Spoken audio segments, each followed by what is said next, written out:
think back when you first applied to the University of South Dakota. Do you remember anyone mentioning anything about the proficiency exam? If so, what are your thoughts? If not, would it have changed your mind? Today I'm going to be talking about three things: the requirements of the proficiency exam, the components of the proficiency exam, and an alternative to the proficiency exam. My first point for today is the requirement for the proficiency exam. Students at the University of South Dakota and all residential institutions are required to sit for the exam. Prior to the exam, students must complete at least 3 credits in comp, speech, natural and social sciences, math, fine arts, and the humanities. Students who have completed 48 credits are required to sit for the exam. If they do not, they are suspended and prohibited from registering for classes from all residential institutions for 2 academic terms. According to the website, the purpose of the exam is to ensure that students are receiving a high-quality education and provide them with information that compares their performance to other schools across the nation. My second point is the components of the proficiency exam. The exam is made up of 4 components. First, math, science, reading, and writing. When asked about the components of the proficiency exam, most students are concerned about the math and science portions. I feel the same way. Math stresses me out at the simple mention of it.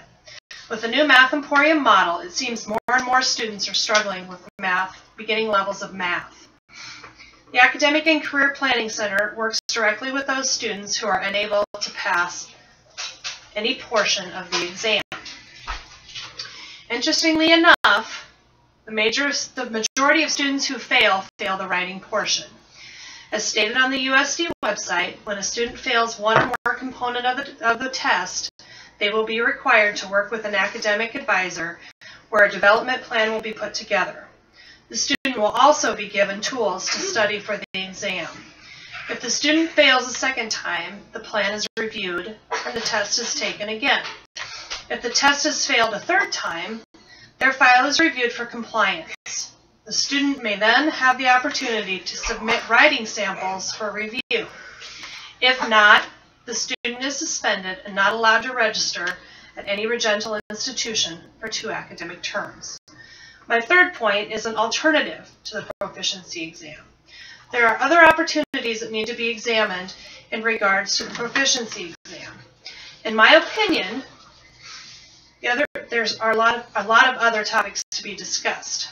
Students in the School of Education, the School of Law, and the School of Medicine are all required to take comparable tests before they graduate. With that being said, I think we should consider an alternate route. USD has a rigorous, intensive writing course, and I don't think that should be ignored. Students are required to pass that class along with required math, science, and reading courses. Instead of having a comprehensive exam that students must take, why not look at the effectiveness of the exam and then weigh the pros and cons?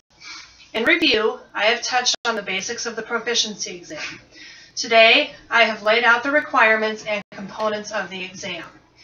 I believe that we need to come up with an alternative to the comprehensive exam in order to alleviate stress on our students and professors.